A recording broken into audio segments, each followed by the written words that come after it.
다시 한번 한 장으로 한번 정리를 한번 해보겠습니다. 처음에 뭐라 그랬죠? 지금 시점에서는 2분기 영업이익 서프라이즈 업체를 잘 봐라. 아까 뭐라 그랬습니까? 자, 2분기에 예상 영업이익이 1.2조가 나온다. 컨센서스 대비 20% 이상 상회를 할 거다라고 했죠. 그 다음에 LG전자는 그동안 AI 관련한 것들이 없었기 때문에 주가가 지지부진했는데 뭐라 그랬죠? AI 데이터 센터의 냉각 시스템 매출이 큰 폭으로 증가를 한다. 자, 마지막으로 자, 우리가 이제 전장으로 부각을 받다가 다시 꼬꾸라졌는데 아까 이제 현대차 그룹에 새로 들어간다 그랬죠? 그래서 이제 이 전기차라든가 자율주행차 부품단 이 전장 부분이 좋아진다. 자, 요렇게 정리를 하시면 될 것 같아요. 자, 마지막으로 차트를 한번 보겠습니다. 자, 일봉으로 보면은 작년 이제 하반기부터 이제 크게 이렇게 작은 9만 원에서 11만 원 정도의 박스권에서 움직였습니다. 그리고 이제 요때 이제 장대 양봉이 나왔던 거는 그때 이제 AI 데이터 냉각 시스템 얘기가 처음 나와서 장대 양봉이 나왔다가 다시 한번 제자리로 갔다가 지난주에 실적도 좋고 또 현대차 그룹에 들어간다 이렇게 나왔죠. 그래서 제가 볼 때 이제 월봉으로 한번 볼까요? 자, 월봉으로 보면 이제 2021년도 그때 19만 원 찍을 때가 이제 애플카 이슈로 19만 원 찍고 쭉 빠졌다가 연초에 작년 연초에 13만 원까지 올라다가 쭉 빠지고 하여튼 아직도 바닥권에서 좀 움직이고 있다라는 겁니다. 그래서 최소한 방향은 윗방향이다. 이렇게 좀 보시면 되겠죠. 자, 2분기 예상 영업이익이 1,050억이 나온다. 컨센서스 800억 대비해서 30% 정도 어닝 서프라이즈가 예상이 된다. 그리고 아까 우리가 분기별로 봤을 때 1분기를 저점으로 해서 2분기, 3분기, 4분기 이렇게 쭉 증가한다. 특히 이제 하반기 영업이익이 상반기 대비 40%가 늘어난다. 합성 공유가 좋아진다 그랬죠. 그리고 이제 금호석유 같은 경우는 주주환원 책을 좀 많이 발표를 하고 있어요. 향후 3년간 이 자사주가 많거든요. 이 자사주를 50% 정도 소각을 한다. 그만큼 주가가 우리가 배웠었죠. 자사주를 소각한 만큼 주가는 상승한다는 겁니다. 주식 수가 줄기 때문에. 그리고 이제 9월까지 소각 목적의 자사주를 또 500억 정도 매입을 한다고 얘기를 했습니다. 그래도 천연 고무가 사상 최대 강세를 보이기 때문에 합성 고무는 당연히 오른다. 그리고 이제 인도 모토라이제이션의 수혜다. 그래서 천연 고무 가격을 한번 보죠. 자, 천연 고무 가격이 우리 주가가 이제 2021년도 요때 이제 고점을 쳤었죠. 자, 지금 천연 고무 가격이 요 정도 수준까지 올라와 있는 상태예요. 지금 보다 합성 고무는 대체제이기 때문에 앞으로 증가할 여지가 크다라는 겁니다. 그 차트를 한번 보죠. 자, 이제 금호석유도 사실 일봉으로 보면은 계속적으로 박스권이었죠. 10만 원에서 16만 원 정도 박스권을 유지를 했었습니다. 일봉은 그렇고요. 자, 주봉을 보시면은 자, 그렇죠. 2021년도 여름에 30만 원을 찍고 실적이 안 좋아졌으니까 쭉 빠져서 거의 10만 원 초반대에서 이제 저점을 엄청나게 많이 다졌습니다. 엄청나게 많이 다졌고요. 그 다음에 10만 원에서 15만 원, 16만 원 라인에서 박스권을 유지를 했었죠. 그래서 지금이 나쁘게 보면 박스권 상단이지만 또 좋게 보면은 실적이 이렇게 턴어라운드 그러면은 이 박스권 뚫고 다시 윗방향으로 잡을 수 있다는 겁니다. 자, 월봉으로 보더라도 이제 좀 돌아서는 거죠. 이제 이 바닥에서 계속적으로 바닥을 다지다가 이제 돌아선다. 그래서 어쨌든 2분기 실적은 좋고요. 그다음에 천연고무 가격이 좋으니까 지금 일단 예상치, 추정치는 3분기, 4분기 좋다 그랬으니까 이거는 계속적으로 여러분들이 추적을 하시면서 보시면 좀 될 것 같습니다. 자, 정리를 하면요. 2분기 영업이익이 103억이 나온다. 컨센서스가 30억이기 때문에 거의 3배 가까이 잘 나온다. 특히 작년 하반기 때 적자를 찍고 1분기 때 소폭흑자, 그 다음에 2분기부터 돌아서고 하반기 때는 뭐다? 분기별로 130억, 140억 이런 식으로 증가를 한다는 거죠. 그래서 상반기 대비해서 하반기가 137% 정도 늘어난다. 특히 이제 글로벌 에폭시가 아까 우리가 리포트를 봤지만은 가격들을 점차적으로 올리고 있다. 그렇게 좀 보시면 될 것 같아요. 그 다음에 인도 성장의 직접적인 수혜주다. 아까 인도 시장의 점유율이 20에서 30%인데 내년도에 2.5배의 증설을 할 거다라고 좀 말을 했었죠.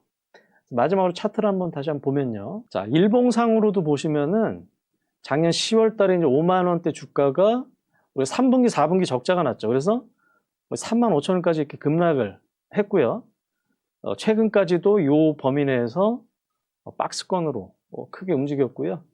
자, 요날 갭으로 떴던 거는 리포트가 나왔던 겁니다. 그렇기 때문에 자, 요 3만 5천 원짜리는 상당히 견고한 하단이다.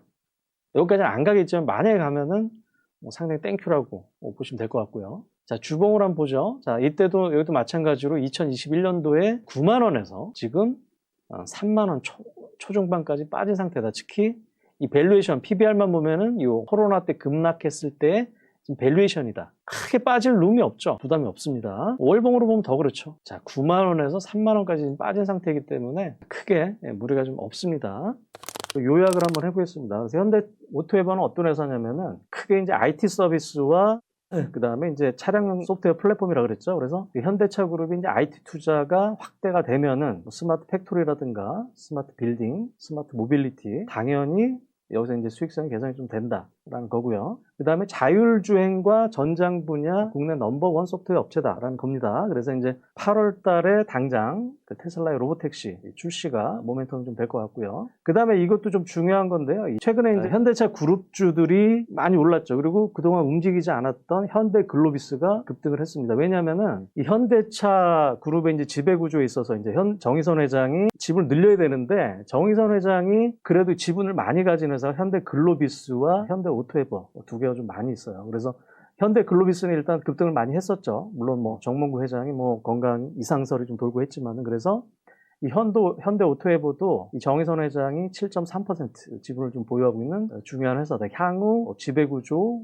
확립 시에 주요한 역할을 하게 될 거다. 이렇게 좀 보시면 될 것 같습니다. 그 다음에 차트를 한번 좀 볼게요. 자, 일봉인데요. 자, 현대 오토웨버가 작년 9월 달에 26만 원까지 찍고, 그 다음에 이제 쭉 빠졌죠. 빠지고, 자, 우리가 이제 상승, 하락 추세선을 이렇게 그어보는 겁니다. 고점과 고점을 연결시키는 거예요. 이렇게 이 하락 트렌드에 계속 못 뚫고 하락을 했습니다. 근데 이제 6월 중순 이후에 뚫었죠. 그러면은 이 하락 트렌드가 이제 상승 트렌드로 전환이 됐다는 거고요. 특히 이제 15만 원대에서 상당히 이제 바닥권을 많이 형성을 했죠. 차트적으로도 크게 무리가 없다라고 좀 보고 있고요. 그러면은 뭐 일단 기본적으로 우리가 1차적으로 한 20만 원 이상, 20만 원까지는 단기적으로 볼 수 있는 그런 자리가 될 것 같습니다. 요약을 하면 1분기까지는 안 좋았다. 1분기 때 왜 안 좋았냐? 원재료 조달이라든가 이런 것 때문에 안 좋았는데 2분기부터는 이런 것들이 해소가 되고 그 다음에 수출이 매월 아까 봤죠. 매월 증가하면서 2분기부터는 턴어라운드 하면서 이제 하반기에는 우상향을 할 거다. 이 수출이라는 건 뭐야? 중국향 ODM 물량이라든가 신규 고객사까지 더해지는 추세라는 거고요. 자, 그 다음에 또 하나 제가 강조를 드리고 싶은 건 뭐냐면은 이 회사가 최근에 지분 증여를 했어요. 자, 우리가 이제 지난번에 배웠습니다. 대주주가 자녀에게 증여를 하면은 그게 바닥 신호라 그랬죠. 왜냐면은 대주주 입장에서는 최대한 낮은 증여세를 물고 그다음부터 이제 주가가 오르는 게 제일 유리하다 그랬죠. 그래서 이 대주주가 자녀에게 지분을 증여했다는 건 주가의 바닥 신호가 될 가능성이 크다. 요게 어떻게 보면은 이 회사의 가장 또 큰 키포인트가 됩니다. 자, 공시를 보시면은 6월 24일 날 이 권석형이라는 아빠, 55년생이죠. 이 권수희와 권수혜 두 딸, 85년, 89년생한테 100만 주, 50만 주씩 증여를 했습니다. 그래서 지분 구조를 보면은 두 딸을 합치면은 이 대주주보다 이 아빠보다 좀 많아진 상태가 됩니다. 특히 이제 큰 딸 같은 경우에는 0%였어요. 기존에 0%였는데 50만 주를 처음으로 좀 받았고요. 그 다음에 부사장으로 취임을 했고요. 그 다음에 이 차녀, 이 권수혜는 시장에서 이제 승계인으로 추측을 받았었고 올 초에 이미 부사장으로 취임을 했고 50만 주를 받아서 이제 8%가 됐습니다. 그래서 지분 승계 후에 이 아빠 지분이 12.5%고 두 딸 지분이 14%, 즉 이렇게 어느 정도 넘어섰다는 거고, 이제 대주주 입장에서도 지난 한 3년간의 주가 하락에서 어느 정도의 바닥 신호를 본 거라고 유출할 수가 있는 거죠. 차트를 한번 보겠습니다. 자, 주봉인데요. 이 건기식주들이 다 국내 이제 고성장으로 해서 이제 2021년도까지 좋았어요. 그래서 2021년도에 고점을 쳤습니다. 고점을 치고 거의 한 2년 반 동안 내리 주가가 좀 빠졌죠. 여기도 이제 하락 추세선을 한번 그어보겠습니다. 자, 이 고점과 고점을 이 하락 트렌드가 못 넘었었죠. 계속적으로 못 넘고 쭉 빠졌다가 자, 올 연초까지도 했다가 못 넘었다가 이제 돌아설랑 말랑을 합니다. 그럼 주봉상으로도 거의 쌍바닥이 모양이 좀 완성이 좀 되는 거죠. 일단은 차트상으로 크게 무리가 없다, 이렇게 보시면 될 것 같아요. 자, 일봉을 보더라도 자, 연초에 계속적으로 바닥 다지기를 했었죠. 바닥 다지기를 했었고 요날 대량 거래가 터지고 장대 양봉이 나왔습니다. 요 날이 아까 6월 24일 증여한 날이에요. 그러니까 요거를 상당히 호재로 본 건데, 뭐 이렇게 많이 주가가 좀 빠졌기 때문에 사실 V자 반등보다는 계속적으로 눌림목을 주면서 갈 것 같아요. 일단 방향은 좀 윗방향으로 좀 보고 눌림목마다 접근하면은 괜찮을 것 같습니다.